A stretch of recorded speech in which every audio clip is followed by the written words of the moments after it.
की बहादुरी को मैं सलाम पेश करती हूँ। भाई मैंने तो यही सुना था, मैंने तो ये सुना था कि आज जलसे की इजाजत नहीं, लेकिन जब मुझे ये पता चला कि हमारे निहत्थे कारकुनों की गिरफ्तारियां हो रही हैं, उनके घरों की चादर और चार दीवारी की इज्जत की पामाली हो रही है और जगह जगह रास्ते बंद किए जा रहे हैं, स्टेडियम को ताले लग गए हैं और हमारे निहत्थे कारकुनों पर, हमारे अवाम पर जुल्म किया जा रहा है, तो मैंने सोचा जलसा हो या ना हो, मैं आज मुल्तान के अवाम के पास जरूर पहुंचूंगी।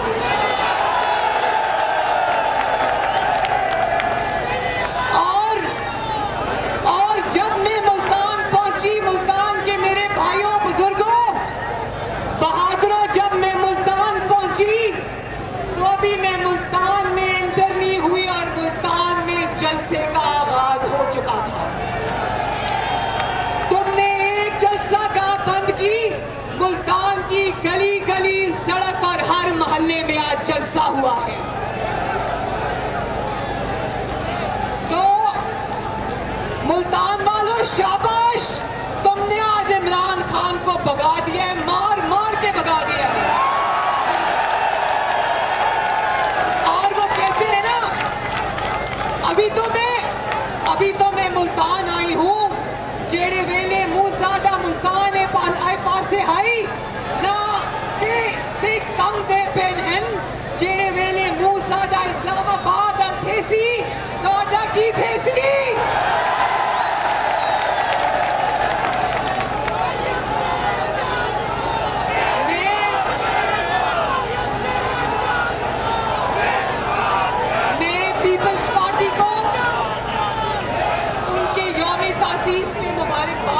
करती हूँ और मैं अपनी छोटी बहन आसफा भुट्टो जरदारी को आज उनका खैर मकदम करती हूँ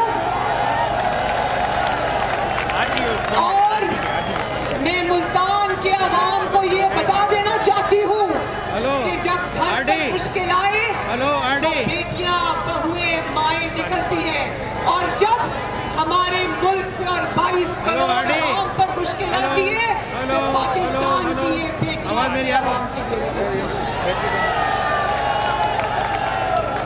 और आप सब जानते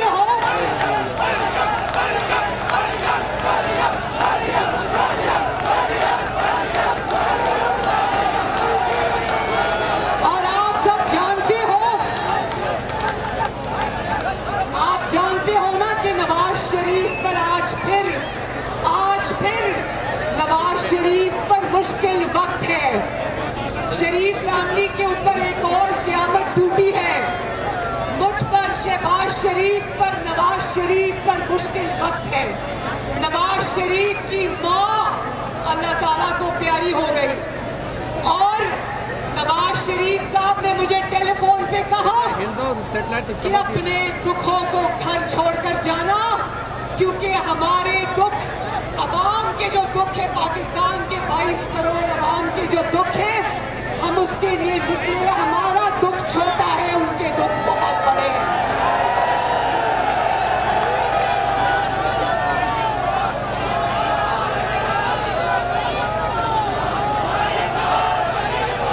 उन्होंने कहा, नवाज शरीफ साहब ने मुझे कहा, मुल्तान के मेरे बहादुरों, शेरों,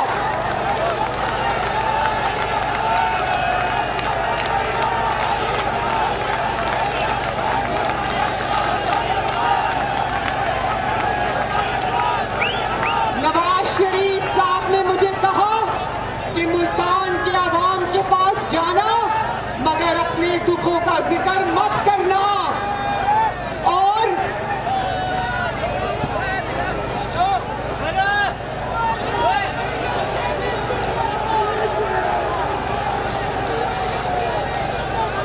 उन्होंने कहा, नवाज शरीफ ने कहा कि आवाम के दुखों के ऊपर अपने जाती दुख कुर्बान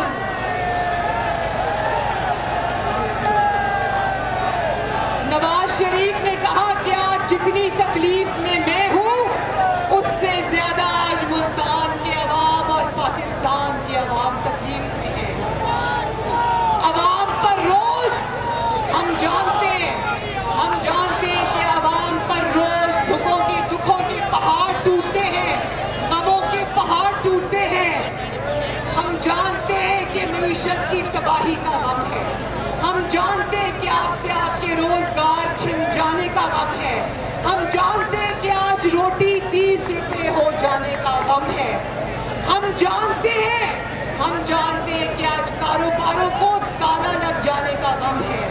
हम जानते हैं, हमें एहसास है कि आपके चूल्हे ठंडे हो जाने का गम है। हम जानते हैं, हमें एहसास है कि दवाइयों की कीमतें आपकी पहुंच से बहुत ज्यादा बाहर हो जाने का गम है। और हम जानते हैं कि बिजली और गैस की कीमतें इतनी बढ़ चुकी हैं कि आवाम के घरों में गमों ने डेरे डाले हुए हैं।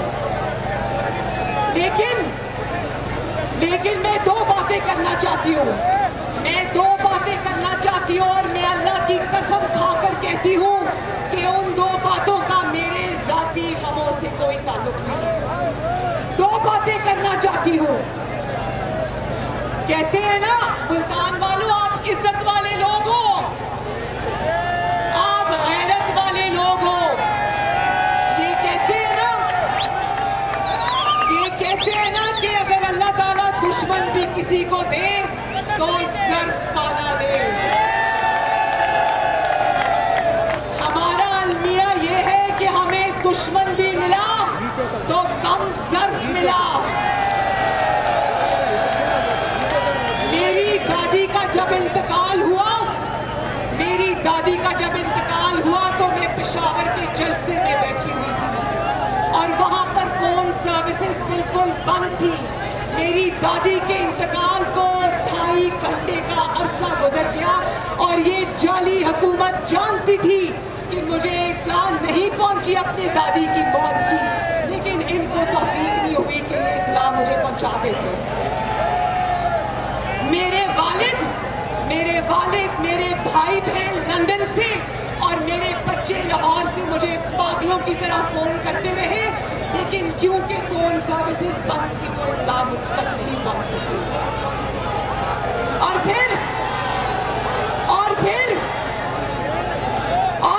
दिमागों में ये ना अहल नहीं है, सिर्फ ना अहल नहीं है, इनके दिमागों में जो गदाजत भरी है। जब मेरी माँ बिस्तरे मर्ग पे थी तो ये पीटीआई वाले ICU का दरवाजा तोड़कर मेरी माँ के कमरे में घुस गए और उनकी तस्वीरें बनानी शुरू कर दी। और इसी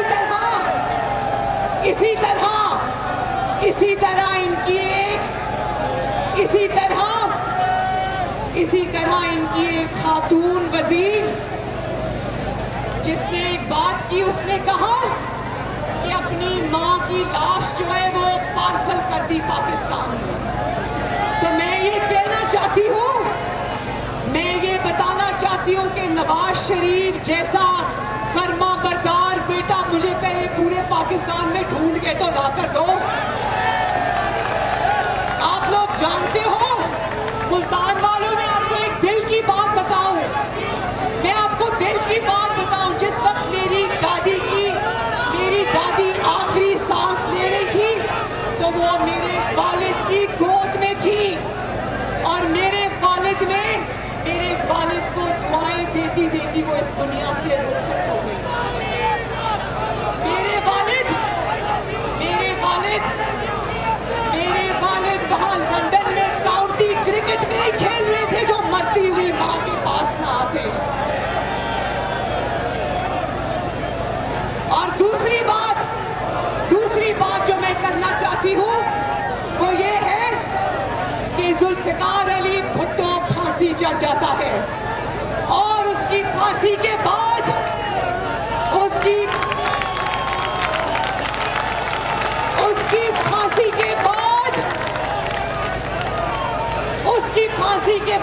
उसके घर वालों को, उसके खानदान को उसका जनाजा पढ़ने की इजाजत नहीं दी जाती।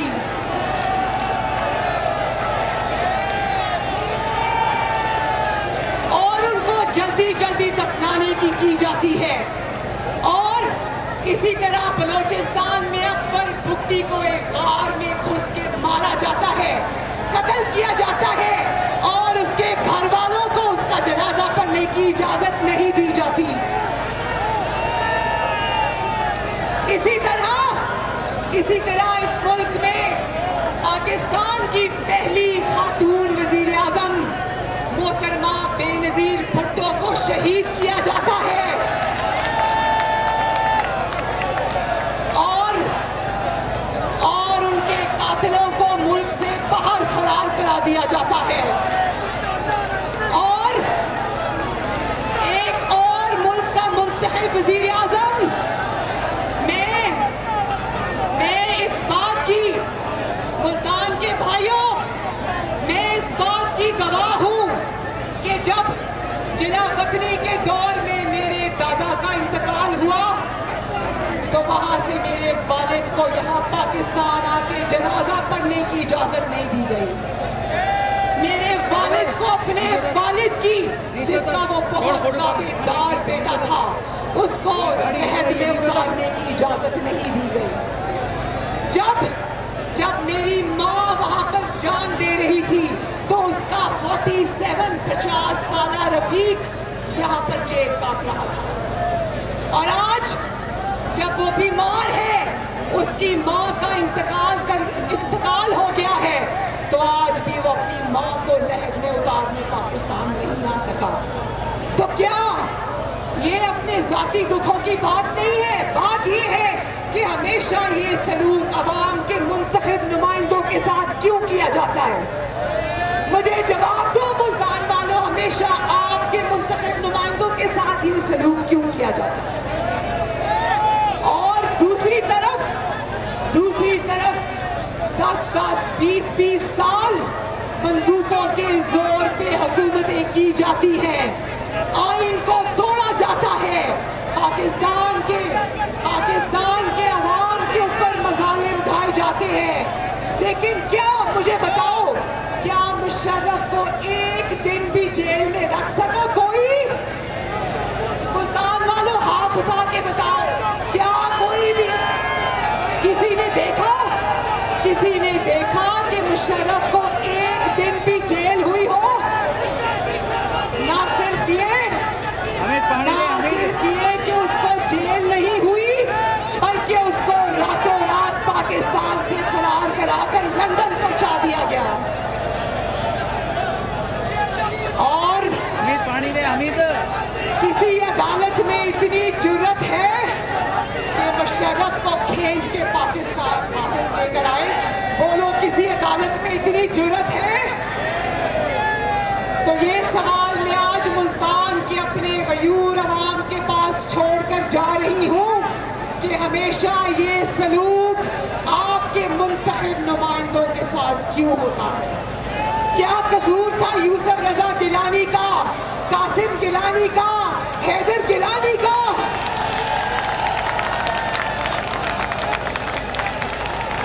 और मूसा गिलानी का? क्यों? क्योंकि वो हमारी आपसे मुलाकात का बंदोबस्त कर रहे थे। उनको एक मुज़हिका खेज इल्जाम 50 रुपए के ताला तोड़ने के इल्जाम में उनको जेल भिजवा दिया। अब्दुल कादिर जिलानी, मूसा गिलानी और मैं अपने इनके चारों बेटों को सलाम पेश करती हूँ कि उन्होंने जुल्म बर्दाश्त कर दिया, लेकिन वो झुके हैं। और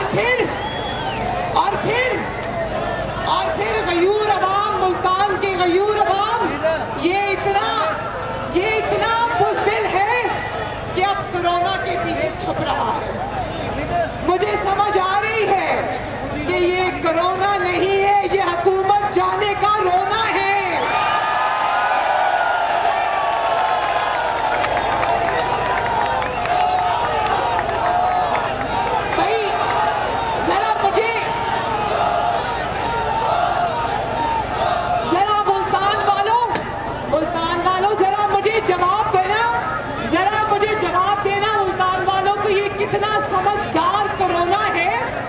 कितना समझदार कोरोना है कि जलसे के बाहर खड़ा हो जाता है। अगर तो वो ऑपोजिशन का जलसा है तो वो अंदर आ जाता है, और अगर वो हुकूमती जलसा है तो वो बाहर से वापस हो जाता है। पहले पूछता है ये कोरोना पहले पूछता है कि पीडीएम का जलसा है, नून लीग का जलसा है, पीपल्स पार्टी का जलसा है तो मैं अंदर आ जाऊं, और अगर हुकूमती जलसा है तो मैं बाहर से वापस चला जाऊंगा। जमात-ए इस्लामी के जलसे में कोरोना नहीं आता, हुकूमती वज़रा के जलसों में कोरोना नहीं आता। कोरोना पहले कहता है कि 300 अफराद को गिनता हूँ, अगर और 300 अफराद है तो अंदर नहीं आऊंगा, 300 अफराद से ज्यादा लोग हैं तो अंदर आ जाऊंगा। लेकिन ये लॉकडाउन, याद रखना, ये लॉकडाउन जो है ना, ये ऑपोजिशन के ऊपर लॉकडाउन करने की कोशिश हो रही है। लेकिन आज मुल्तान का ये जलसा और जम्मे गफीर देखकर मुझे पता चल गया है कि अब पाकिस्तान की आवाम इमरान खान का लॉकडाउन करने वाली है।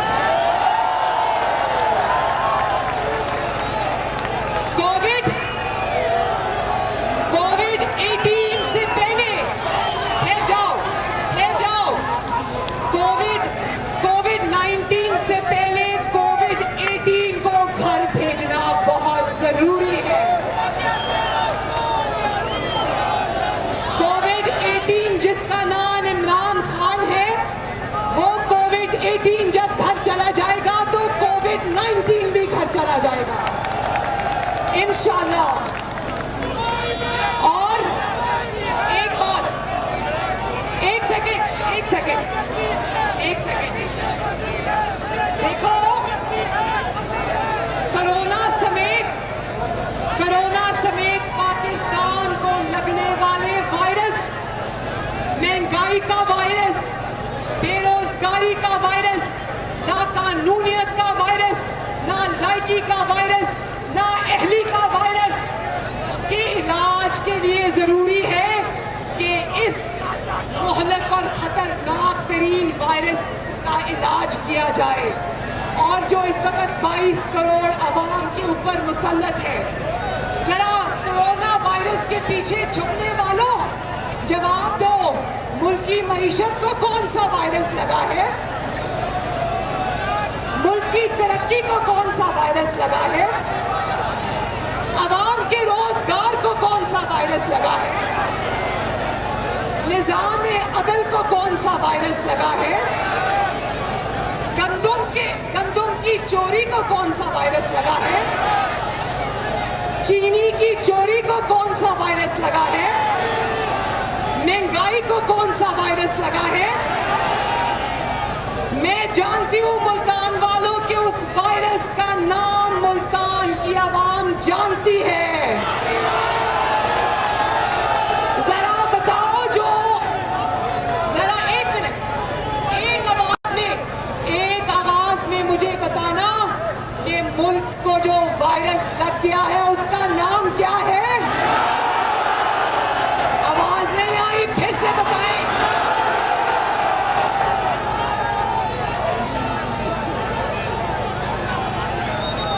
और पाकिस्तान के सबसे बड़े वायरस का नाम पाकिस्तान की आवाम जानती है और उसका नाम है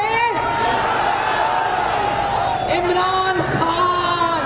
उसको लोग एक वजीर आजम की हैसियत से याद नहीं करेंगे, उसको लोग कोविड 18 के नाम से याद करेंगे।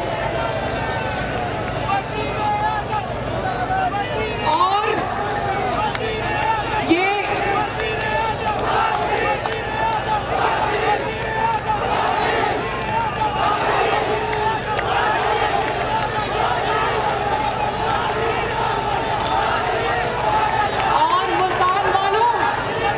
मुल्तान वालों मुझे जवाब, एक और जवाब चाहिए।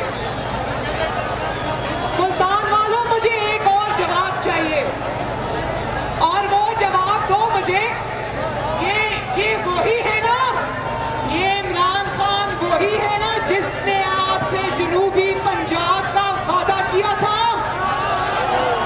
क्या वो वादा पूरा हुआ? क्या वो वादा पूरा हुआ?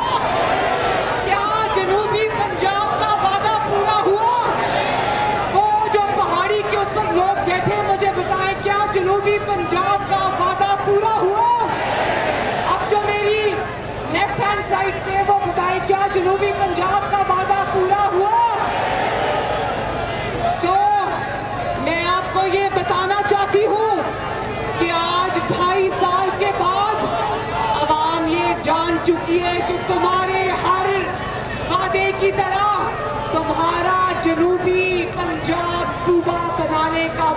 भी एक फ्रॉड था। तुम्हारा जनूबी पंजाब बनाने का वादा भी एक फरेब था। तुम्हारे हर वादे की तरह तुम्हारा जनूबी पंजाब बनाने का वादा भी एक झूठ था। भाई जब इलेक्शन होने वाले थे, झंडा का झंडा, एक और बात, जब इलेक्शन होने वाले थे ना 2018 के जनरल इलेक्शन, याद है किस तरह जनूबी पंजाब सूबा इत्तेहाद बना था? उसमें से मुस्लिम लीग नून के उम्मीदवार को तोड़ शामिल किया गया और उस जनूबी पंजाब महाज के जो सुरगना आज वो आटा और चीनी चोरी में मुलव्वस पाया गया। झंडा नीचे कर, झंडा नीचे कर। उन लोगों के नाम जानते हो ना? तो वादा करो, अपनी बहन मरियम नवाज शरीफ से वादा करो कि आइंदा लोटों के झांसे में नहीं आओगे, आइंदा झूठे लोगों के झांसे में नहीं आओगे, ये झूठे वादों पे एतबार नहीं करोगे। इंशाअल्लाह, इंशाअल्लाह। अच्छा, जरा ये भी बताना,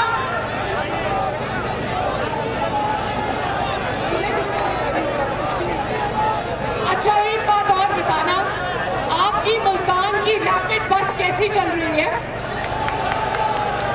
आपकी जो नवाज शरीफ और शहबाज शरीफ ने मेट्रो बस बनाई थी, कैसी चल रही है? अच्छी चल रही है ना? धक्का तो नहीं लगाना पड़ता ना? भाई पेशावर के अवाम के साथ मुझे हमदर्दी है।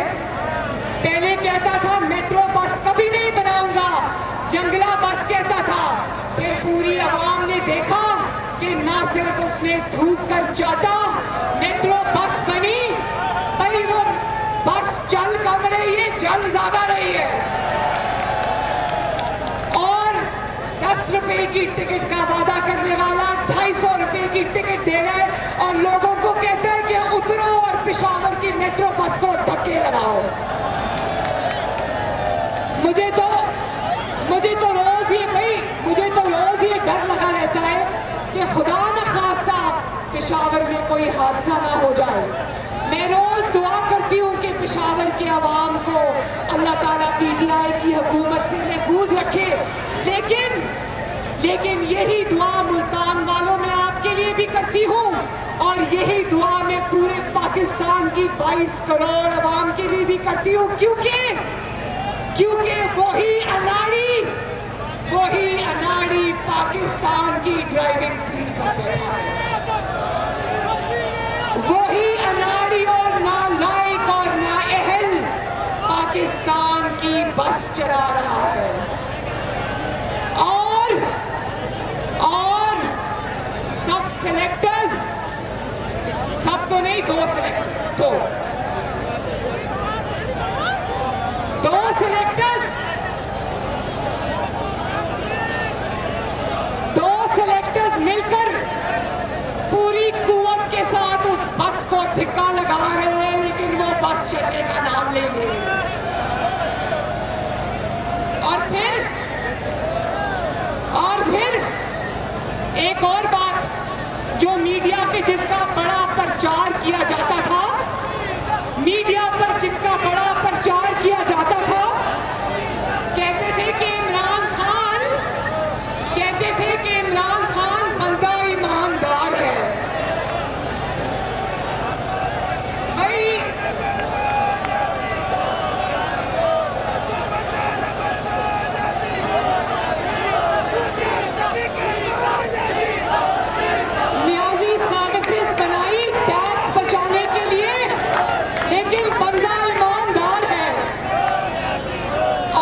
गवाही दी, लेकिन बंदा ईमानदार है। आटा चोरी कर लिया, लेकिन बंदा ईमानदार है। आपकी चीनी चुरा ली, लेकिन बंदा ईमानदार है। मालम जब्बा स्कैंडल आ गया, लेकिन बंदा ईमानदार है। ऑडिटर जनरल ने कहा कि बिलियन ट्री सुनामी में अरबों रुपए आवाम की जेब से चले गए, लेकिन बंदा ईमानदार है। और एक और बात, आप लोग जानते हो कि इस हुकूमत के अपने फर्नेस ऑयल के प्लांट्स हैं। जानते हो कि इस हुकूमत के अपने फर्नेस ऑयल के प्लांट्स हैं, और उन्होंने जानबूझकर एलएनजी की इंपोर्ट को देर की, उसमें ताखीर की, क्योंकि फर्नेस ऑयल के जो प्लांट्स हैं उसके जितने भी ओनर्स हैं वो इमरान खान के खर्चे चलाते हैं। लेकिन बंदा ईमानदार है। और अब उन फर्नेस ऑयल की वजह से, उन फर्नेस ऑयल प्लांट्स की वजह से और एलएनजी की ताखीर से, इंपोर्ट की वजह से आपको बहुत लंबे बिजली और गैस के बिल मिलेंगे, लेकिन बंदा ईमानदार है। सिलेक्टेड कठपुतली इमरान खान ने खुद ये इतराफ़े जुर्म किया कि गंदम इंपोर्ट करने में देर हो गई, जिसकी वजह से 200 अरब का डाका आवाम की जेबों पर पड़ा, लेकिन बंदा ईमानदार है। पाकिस्तान की तारीख में पहली मर्तबा ये हुआ कि गंदम की कटाई के दौरान आटा मार्केट से गायब हो गया, लेकिन बंदा ईमानदार है। क्योंकि आटा चीनी माफिया चोर ये खुद है और ये उसके घरों के खर्चे चलाते हैं, इसलिए बंदा ईमानदार है। और फिर कहता है कि मैं कारोबार नहीं करता। और भाई, कारोबार करने में मेहनत करनी पड़ती है। कारोबार इज्जत वाले लोग करते हैं, जिनको कमा के खाना आता है। कारोबार घर बैठकर दोस्तों की लूट मार की कमाई करने वाले कारोबार नहीं किया करते। और जब आपके दाएं बाएं आगे पीछे एटीएम मशीन्स मौजूद हो तो कारोबार की जरूरत किसको पड़ी है भाई? जब सारी जिंदगी दूसरों की जेबों पर गुजारा किया हो तो कारोबार कर मेहनत करके कमाने की क्या जरूरत है? जब कोई बनी गाला का महल बना दे, जब कोई जमान पाक वाला घर बना दे, जब आटा चीनी चोरी से काम चल जाए, तो फिर कारोबार करने की क्या जरूरत है भाई? और फिर कहता है कि इमरान खान ना खाता है ना खाने देता है। आसिम सलीम बाजवा का पिज्जा स्कैंडल सुना है कि नहीं सुना? आसिम सलीम बाजवा का पिज्जा स्कैंडल सुना है या नहीं सुना? एक आपकी जरा पिज्जा का नारा लगाओ।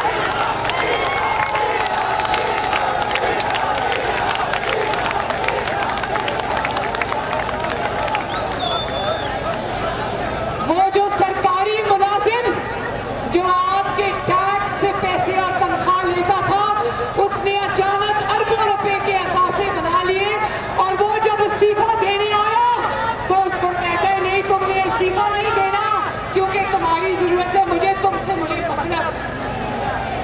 और फिर कहते हैं मैं एनआरओ नहीं दूंगा। अभी देखो ये परवेज इलाही को कौन कहता था? जरा मुझे मुल्तान वालों ये जवाब दो कि कौन कहता था पंजाब का सबसे बड़ा डाकू परवेज इलाही है? कौन कहता था? और आज जब अपनी इख्तिदार की कश्ती डूबती नजर आई तो इसके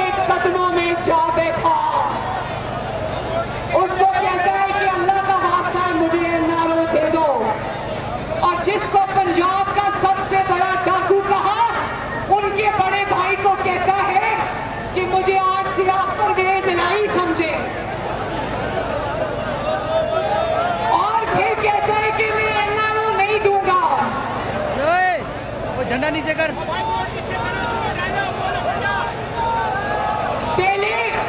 पहले माफिया से चंदे लेता है और फिर उनको आवाम की जेबों पर लूट मार की इजाजत देता है। एनआरओ भी देता है, खाने की इजाजत भी देता है, और जो सरकारी अफसर उसको कहता है कि ये तुम गलत कर रहे हो, उसको उठा के बाहर फेंकता है। वैसे 4 बकरियां हैं, वैसे 4 बकरियां हैं इमरान खान की, लेकिन चुपके 15 करोड़ का फ्लैट खरीद देता है,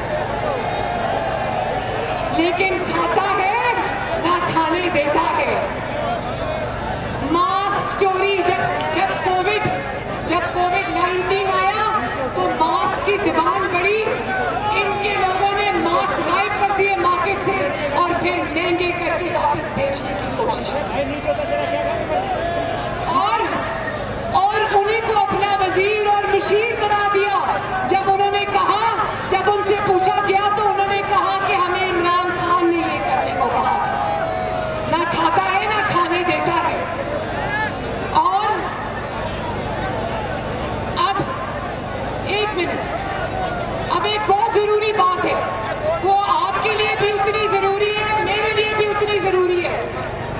जिस तरह ये कश्मीर का मुकदमा हार के आ गया, जिस तरह ये कश्मीरियों का मुकदमा हार के आ गया, जिस तरह ये कश्मीर को मोदी की झोली में फेंक कर आ गया, उसी तरह मेरे भाइयों, मुल्तान के गैरत वाले मेरे भाइयों, आज पाकिस्तान में इस्राइल को तस्लीम करने की बात शुरू हो चुकी है।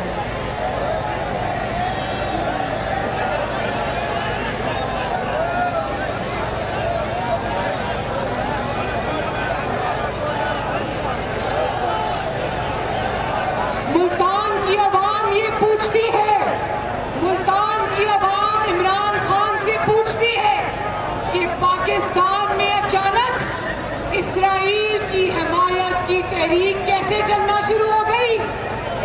ये मुहिम कौन चला रहा है? इसके पीछे कौन है? और पाकिस्तान की आवाम ये जानना चाहती है कि क्या इस्राइल के हक में चलने वाली मुहिम के पीछे भी सिलेक्टेड और सिलेक्टर्स एक ही पेज पे हैं या नहीं? और आगे कश्मीर का इलेक्शन आ रहा है, इसने कश्मीर न सिर्फ मोदी की झोली में फेंक दिया, बल्कि कश्मीरियों के खिलाफ गद्दारी के पर्चे कटवाए। अब अगर ये कश्मीर में वोट डालने जाए, वैसे तो इंशाअल्लाह ताला कश्मीर की इलेक्शन तक ये चलेगा नहीं, लेकिन अगर ये कश्मीर में वोट मांगने जाएगा तो कश्मीर के अवाम इसको वो गद्दारी के पर्चों से इसका इस्तेमाल करेंगे।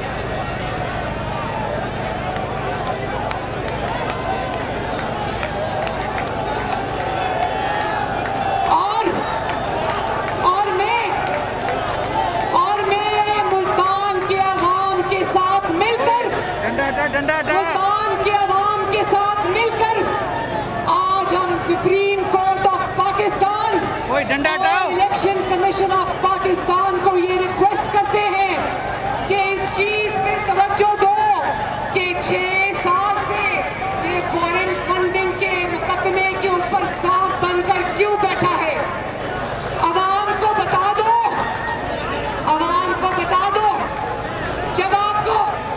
जब आपको ये पता चल गया ना, मुल्तान के मेरे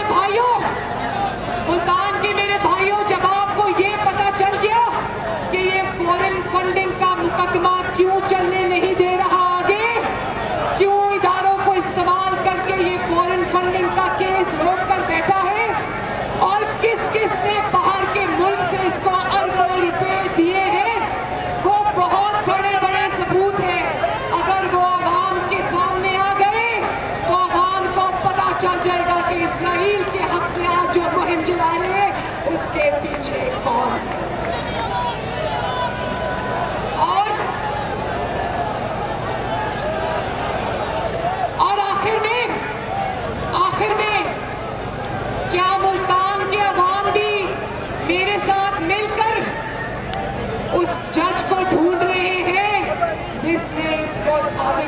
रहीन करार दिया था। किसको? आज वो जज साहब भी, वो शख्स भी आज मुंह छुपाते फिर रहे होंगे कि किस इंसान को मैंने सादिक और अमीन का सर्टिफिकेट दे दिया। हम जानते हैं, कौम जानती है कि वो सादिक अमीन वाला फिक्स्ड मैच था। और जिस तरह अपने सादिक और अमीन के सर्टिफिकेट देने वाले को इसमें मुंह दिखाने लायक नहीं छोड़ा, इसी तरह अपने सिलेक्टर्स को भी आज इसने मुंह दिखाने के लायक नहीं छोड़ा। भाई सिलेक्टर्स की भी दाद देनी पड़ती है कि चुन के नाअहल और नालायक तरीन शख्स को हमारे सिरों पर मुसल्लत कर दिया। जिस नवाज शरीफ को नाअहल करार दिया, उसके वक्त में 2 रुपए और 5 रुपए की रोटी थी, और सादिक अमीन के दौर में आज 30 रुपए की रोटी है। जिस नवाज शरीफ को नाअहल करार दिया, उसके दौर में 50 रुपए की चीनी थी, आज 120 रुपए की चीनी मिल रही है। जिस नवाज शरीफ को नाअहल करार दिया, उसके दौर में 30 रुपए किलो आटा था, और आज इस सादिक और अमीन के दौर में 90 रुपए किलो भी आटा नहीं मिल रहा। जिस नवाज शरीफ के दौर को तुमने नाअहल करार दिया था, उसके दौर में मजदूर और गरीब पेट भर के खाना खाता था। इस सादिक और अमीन के दौर में गरीब भूखे पेट सोता है। और अब पीडीएम की तहरीक, इस हुकूमत को घर भेजने की तहरीक अपने आखिरी मराहिल में दाखिल हो चुकी है। नवाज शरीफ की बेटी का न सिर्फ मुल्तान के गयूर आवाम से वादा है, बल्कि पाकिस्तान के 22 करोड़ आवाम से वादा है कि आपको मुश्किलात से निकालने के लिए आपके घरों में इंशाअल्लाह ताला जो चूल्हे हैं वो दोबारा से जलाने के लिए, आपके घरों की और मोहल्लों की और मुल्क की रौनकें आबाद करने के लिए मुझे अगर जेल भी जाना पड़े तो मुझे कोई परवाह नहीं।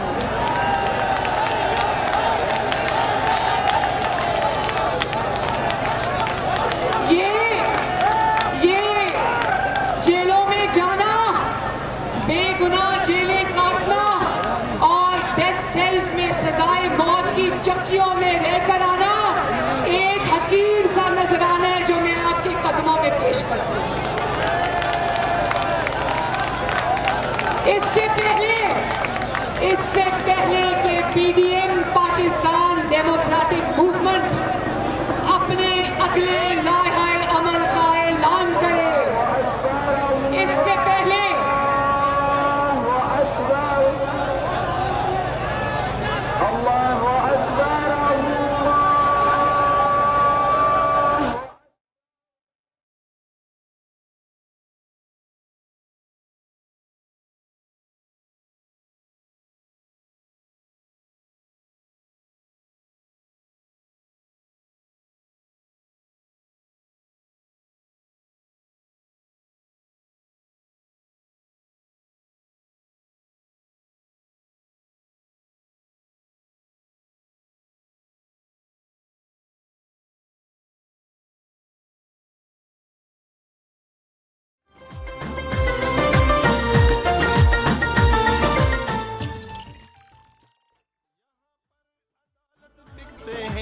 मुंसिफ सारे झुकते हैं, यहाँ दिल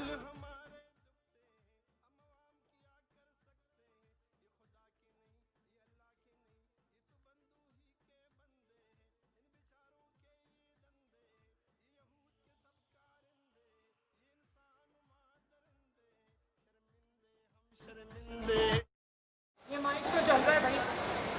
इससे पहले कि पीडीएम अपने अगले लाहे अमल का ऐलान करे और इससे पहले कि तुम्हारे लिए और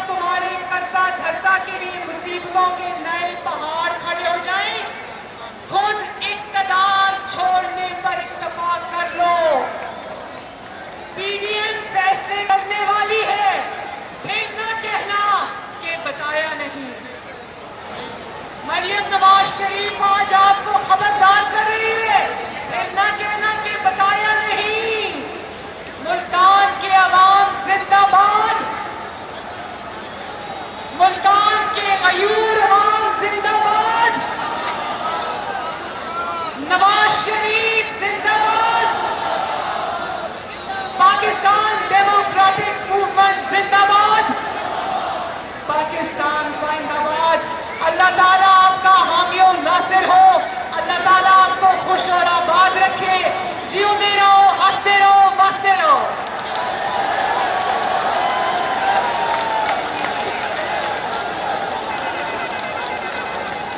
चूंकि आज पाकिस्तान पीपल्स पार्टी का यौम तासीस है, ये तजदीद अहद वफा का दिन